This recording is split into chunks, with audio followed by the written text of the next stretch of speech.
အားလုံးပဲမင်္ဂလာပါစုံစီနဖာ channel လေးကနေကြိုဆိုလိုက်ပါတယ်ဒီနေ့ကျွန်တော်ဖတ်ပြပေးမှာတော့ဆရာဦးခင်စောဘာသာပြန်ထားတဲ့အမေရဲ့ဒုက္ခအိုးလေးဆိုတဲ့ဝတ္ထုတော်လေးပဲဖြစ်ပါတယ်အမေရဲ့ဒုက္ခအိုးလေး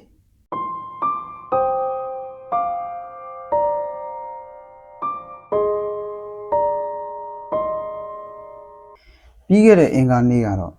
ကျွန်တော်ဒေါသထွက်နေခဲ့တာပါအဲ့ဒီအချိန်မှာလူကလည်းအရန်ပင်ပန်းနေပါတယ်အင်တာနက်လိုင်းပေါ်ကလုပ်တဲ့အစည်းအဝေးကိုလည်း9မိနစ်လောက်နောက်ကျနေပါတယ်အမေရဲ့ဘိုးဘွားရိတ်တာစိတ်ကြတဲ့ငွေပြေစာကကျွန်တော်အိမ်အတွက်လစဉ်အရေးကြပေးသွင်းရတဲ့ငွေထက်တောင်ပိုများနေခဲ့လို့ပါအမေကတော့တကယ်ကိုမလွယ်ဘူးဟေးလို့ကျွန်တော်ဇနီးကိုပြောရင်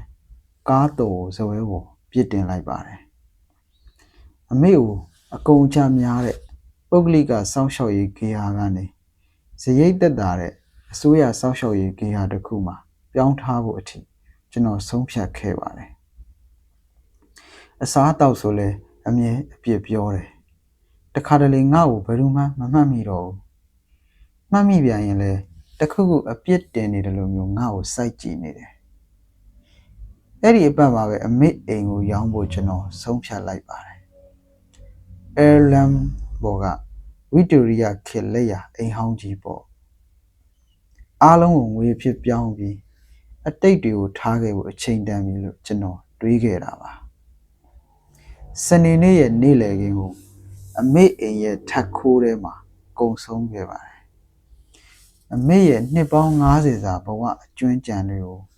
အိတ်အမဲကြီးတွေဒေါသတကြီးထိုးထည့်နေခဲ့တယ်ကုတ်အင်းကြီးအဟောင်းတွေကျိုးပြက်နေတဲ့မီးအိမ်တွေ Reader's Digest မဂ္ဂဇင်းအထက်လိုက်ကြီးတွေ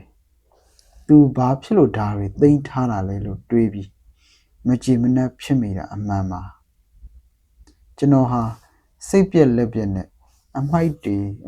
လို့ရေးရရင်အားလုံးကိုလွန့်ပြက်နေခဲ့ပါတယ်အဲ့ဒီအချိန်မှာရှုပ်ပနတ်ဘူးလေးတဘူးကျွန်တော်လက်ထဲကနေပြုတ်ကျသွားပါတယ်ကျမ်းမြင်ပေါ်အရှိန်နဲ့ကျသွားတဲ့အတွက်အဖုံးကပွန့်ထွက်သွားပါတယ်အထဲမှာလက်ဝတ်ရတနာတွေဒါမှမဟုတ်ငွေသားတွေရှိနေတာမဟုတ်ဘူးအထဲမှာရှိနေတာကလက်ရေးစာအုပ်လေးတွေဒိုင်ယာရီတွေတရေခွန်းအဟောင်းလေးနဲ့စီးထားတဲ့စာရွက်အထက်လိုက်လေးတွေပါဖုံတွေပေနေတဲ့ကျမ်းမြင်ပေါ်မှာကျွန်တော်ထိုင်ချလိုက်ပြီးနာရီကိုကြည့်လိုက်ပါတယ်နောက်ထပ်လုပ်ရမယ့်အလုပ်နဲ့တွေးပြီး10မိနစ်လောက်တော့အချိန်ရပါတယ်လို့ကိုယ့်ဘာသာကိုတွေးမိတယ်စာရွက်အထက်လေးကိုအရင်ယူကြည့်လိုက်ပါတယ်အပေါ်ဆုံးစာရွက်ကမြို့ထဲကအပေါင်ဆိုင်တစ်ခုရဲ့ဖြတ်ပိုင်းပါအပေါင်စာရွက်တော့မဟုတ်ပါဘူးအပြီးရောင်းချထားတာပါရွှေလက်ထက်လက်ဆွဲ 14K ထုတ်ပေးငွေဒေါ်လာ120ရက်စွဲ1998ခုနှစ်ဇွန်လ12ရက်ကျွန်တော်တွေးဝေသွားပါတယ်1998ခုနှစ်ဇွန်လဆိုတော့ကျွန်တော်အထက်တန်းကျောင်းနောက်ဆုံးနှစ်တုန်းကပေါ့အဲ့ဒီအပတ်ဟာကျောင်းကသွားမယ်ခရီးစဉ်အတွက်ကျွန်တော်ငွေသွင်းရမယ်အပတ်ပါအမေကိုပိုက်ဆံပေးဖို့ပူဇာခဲ့တာကိုကျွန်တော်မှတ်မိနေပါတယ်အမေစီစဉ်ပေးပါမယ်မိုက်ကယ်လို့ပြောခဲ့တာကိုလည်းမှတ်မိနေပါတယ်ကျောင်းခရီးစဉ်အတွက်ပေးရမယ့်ငွေကိုလက်ထက်လက်ဆွဲရောင်းပြီးပေးခဲ့တာတော့ကျွန်တော်မသိပါဘူးအမေဟာစားတောက်ဆိုင်မှာအချိန်ပိုတွေဆင်းပြီးဒီငွေကိုရှာပေးခဲ့တာလို့ကျွန်တော်ထင်ခဲ့တာပါအဖေကျွန်တော်တို့ကိုထားသွားခဲ့တုန်းကအမေအတွက်တစ်ခုတည်းကြံရစ်ခဲ့တဲ့အမှတ်တရပစ္စည်းကိုရောင်းခဲ့ရတယ်ဆိုတာတော့ကျွန်တော်မသိခဲ့ပါဘူးပထမဆုံးဒိုင်ယာရီစာအုပ်ကိုဖွင့်ကြည့်လိုက်တယ်လက်ရေးတွေကမမီမညာနဲ့ကမန်းကရန်ရေးထားသလိုပါပဲဒီနေ့ဘဏ်ကငွေသွင်းဖို့ဖုန်းထက်ဆက်တယ် စာရိုက်ကနေချက်လက်မှတ်ပို့လိုက်ပြီလို့သူတို့ကိုလိန်ပြောလိုက်ရတယ်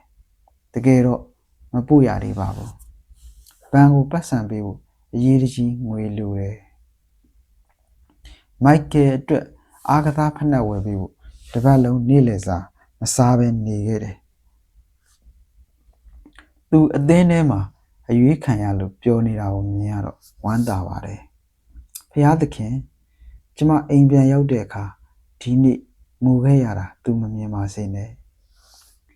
ကျမတန်မာမှဖြစ်မယ်ကျမဟာသူ့အတွက်ခိုင်မာတဲ့ကြောက်ဆောင်တစ်ခုဖြစ်မှရမယ်နောက်ထပ်2008ခုနှစ်စာအုပ်ကိုဖွင့်လိုက်ပြန်တယ်စီးပွားရေးပြက်ကဆိုက်နေတဲ့နှစ်ပေါ့အဲ့ဒီတော့ကပထမဆုံးကျွန်တော်အလုပ်ပြုတ်ခဲ့တယ်အိမ်ပြန်လာရတယ်ကိုကိုအသုံးမကျတဲ့လူလို့ခံစားနေရတဲ့အချိန်အမေဟာစိတ်ဖိစီးမှုတွေကြောင့်ဘာမှနားမလည်ဘူးလို့ကျွန်တော်အမေကိုအော်ဟစ်ခဲ့တာကိုမှတ်မိပါတယ်အဲ့ဒီစာအုပ်ထဲမှာတော့မိုက်ကယ်အိမ်ပြန်ရောက်နေပြီသူလောကကြီးကိုအရန်ဒေါသထွက်နေတယ်သူ့ကိုကြည့်ပြီးကျွန်မရှင်ကွဲရပါတယ်စားတောက်ကုန်တွေဝယ်ဖို့ငွေကိုချွေတားတဲ့အနေနဲ့ကျမရဲ့သွေးတို့ကြာစေးတွေကိုမတောက်တော့ပဲရပ်ထားလိုက်တယ်ဒါမှရေခဲတစ်တာထဲမှာအစားတောက်တွေအပြည့်ရှိနေပြီးသူစိတ်လုံခြုံမှုရမှာသူ့အမေကအရာရာအားလုံးကိုထိန်းချုပ်နိုင်တယ်လို့ယုံကြည်နေဖို့လိုတယ်သူမထမ်းနိုင်တဲ့ဒီသောကတွေကိုကျမပဲထမ်းထားပါမယ်အဲ့ဒီနေရာမှာကျွန်တော်တနာရီလောက်ထိုင်လိုက်မယ်လို့စိတ်ကူးလိုက်ပေမဲ့2နာရီလောက်အထိကြာသွားပါတယ်ထက်ခိုးအောက်ထက်ကကျမ်းမြေမို့နေအောင်ကြီးတွေဖြတ်တန်းသွားတဲ့အထိပေါ့နှစ်ပေါင်း40လုံးဒီအမျိုးသမီးအပေါ်ကျွန်တော်အမြဲအပြစ်တင်ဝေဖန်ခဲ့ပါတယ်သူကအေးဆက်လွန်းတယ်သူကစီကံကြီးလွန်းတယ်လို့ထင်ခဲ့တယ်သူ့ရဲ့တိတ်ဆိတ်မှုကိုလည်းချစ်ချင်းမေတ္တာကင်းမဲ့တာလို့ကျွန်တော်အထင်မှားခဲ့တယ်အဲ့ဒီအချိန်မှာပဲအမေရဲ့တိတ်ဆိတ်မှုဟာဗလာနတ်ထိဘာမှမရှိတာမျိုးမဟုတ်ဘူးဆိုတာကျွန်တော်နားလည်လိုက်ပါတယ်အဲ့ဒီတိတ်ဆိတ်မှုကကျွန်တော်အတွက်ဒိုင်းအကာတစ်ခုဖြစ်ခဲ့တာပါသူရင်ဆိုင်ခဲ့ရတဲ့ခက်ခဲတဲ့ဘဝတွေကနေကျွန်တော်ကာကွယ်ပေးတဲ့နီးလမ်းပါပဲဆင်းရဲမွဲတေမှုနဲ့အစင်မပြေမှုရဲ့ဒဏ်ရာဒဏ်ချက်တွေအားလုံးကိုသူမကစုပ်ယူထားပြီးကျွန်တော်စီကိုတော့တည်ငြိမ်မှုတွေပဲရောက်လာအောင်စစ်ထုတ်ပေးခဲ့တာပါသူ့ရဲ့ဒဏ်ရာတွေရဲ့အလေးချိန်ကိုသူဖုံးကွယ်ထားခဲ့တယ်ကျွန်တော်အဲ့ဒီဝန်တော့ဝန်ပိုးတွေမထမ်းစေချင်ခဲ့ဘူးအမေဘဝတစ်ခုလုံးထည့်ထားတဲ့အမှတ်အိတ်တွေကိုကြည်ရင်ကျွန်တော်ရင်ထဲကနေစိုးနစ်စွာခံစားရပါတယ်ရည်ရွယ်မထားတဲ့မျက်ရည်တွေပါးပြင်ပေါ်စီးကျလာတယ်ကျွန်တော်ဘဝရိတ်တာကိုချက်ချင်းမောင်းသွားခဲ့တယ်ကားအရှိန်ကန့်သက်ချက်တွေကိုလည်းကျွန်တော်ဂရုမစိုက်မိတော့ပါဘူး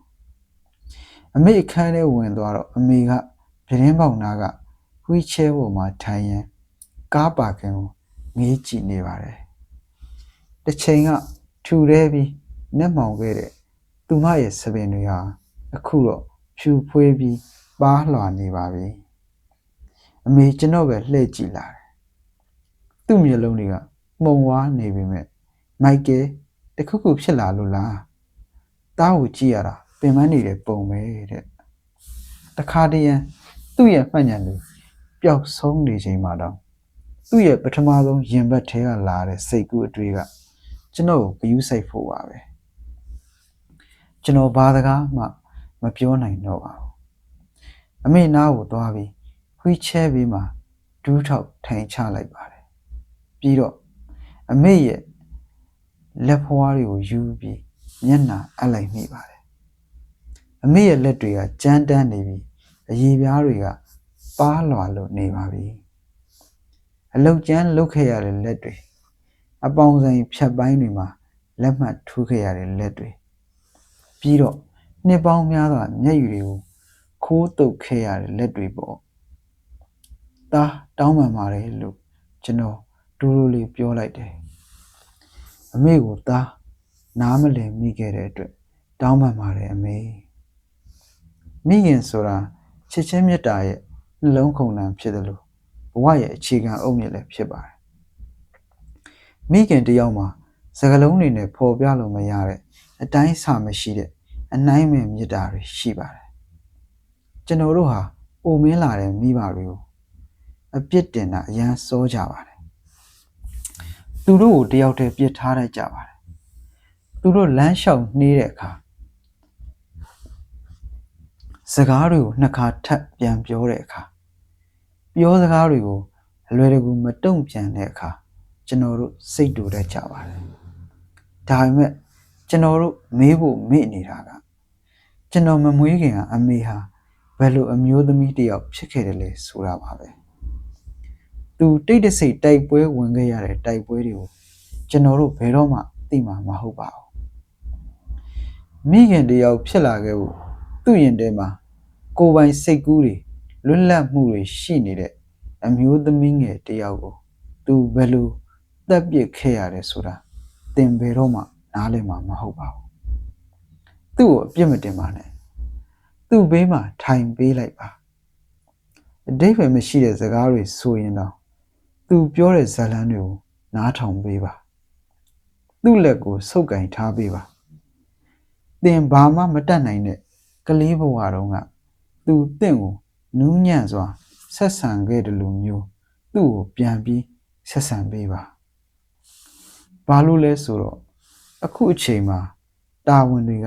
ပြောင်းပြန်ဖြစ်သွားပါပြီဖုံထူတဲ့ထက်ခိုးပေါ်မှာကျွန်တော်သင်ယူခဲ့ရတဲ့အမှန်တရားတစ်ခုရှိပါတယ်မင်းရဲ့မိခင်ပေါ်ဆက်ဆံတဲ့အတိုင်းဘဝကမင်းကိုပြန်ပြီးဆက်ဆံလိမ့်မယ်ဆိုတာပါပဲဒါဟာစကားပုံတက်တက်မဟုတ်ပါဘူးတကယ်အမှန်တရားတစ်ခုပါကိုပြုတဲ့ကံကိုထံပြန်ဆိုတဲ့သဘောပါသင်ဟာစိတ်မရှိမှုနဲ့ပြစ်ပယ်မှုတွေကိုမျိုးစေ့ချခဲ့ရင်အထီးကျန်တဲ့အနာဂတ်ကိုပဲရိတ်သိမ်းရပါလိမ့်မယ်ဒါပေမဲ့သင်ဟာသူ့ကိုဂုဏ်ပြုပြီးတန်ဖိုးထားမယ်ဆိုရင်သင်ရဲ့ကံကြမ္မာတွေကိုငြိမ်းချမ်းမှုနဲ့ကျေးဇူးတရားတွေရောက်ရှိလာမှာပါအမေဆိုတာတယောက်တည်းပဲရှိပါတယ်ထပ်ရေးလို့ရတဲ့စာမှုမဟုတ်တယ်လို့နောက်ဆက်တွဲထပ်ထွက်မဲ့ဇာတ်ကားလည်းမဟုတ်ပါဘူးတကယ်လို့သင်ဟာခုချိန်မှာသူ့ကိုတန်ဖိုးမထားဘူးဆိုရင်ဒီနေ့မှာချစ်ချင်းမြတ်တာတွေနေရာမှာနောင်တတွေကအစားအထိုးဝင်ရောက်လာပါလိမ့်မယ်သူတို့နဲ့ပတ်သက်ပြီးအိတ်မပြောတဲ့ညတွေဖြစ်လာခဲ့ရင်တင့်ကိုအိတ်မရအောင်နှိပ်စက်တာကသူတို့အတွက်ပေးခဲ့ရတဲ့ကုန်ကြစိတ်တွေမဟုတ်ပါဘူးတင့်ဘက်ကမပြောလိုက်ရတဲ့စကားလုံးတွေလက်လွတ်ခဲ့ရတဲ့အချိန်တွေနဲ့အမေရဲ့အပြုံးတွေနောက်ွယ်မှာဖုံးကွယ်ထားခဲ့တဲ့ဆင်းရဲဒုက္ခတွေအတွက်ကျေးဇူးတင်ပါတယ်လို့ပြောဖို့ပြက်ကွက်ခဲ့တဲ့ဝန်တော့ဝန်ပိုးတွေပဲဖြစ်ပါလိမ့်မယ်အချိန်မီရတဲ့ဆိုရင်သင်ကံကောင်းပါတယ်အမေစီဖုံးဆက်လိုက်ပါသွားတွေးလိုက်ပါအမေကိုချစ်ပေးပါတက်ရှိထင်ရှားရှိနေတော့မှတန်ဖိုးထားပါအချိန်မနှောင်းပါစေနဲ့သူမရှိတော့မှနောင်တရတာမျိုးမဖြစ်ပါစေနဲ့ဟုတ်ကဲ့ပါနားဆင်ပေးခဲ့ကြတဲ့တဦးတယောက်ချင်းစီတိုင်းကိုကျေးဇူးအများကြီးတင်ပါတယ်ခင်ဗျာ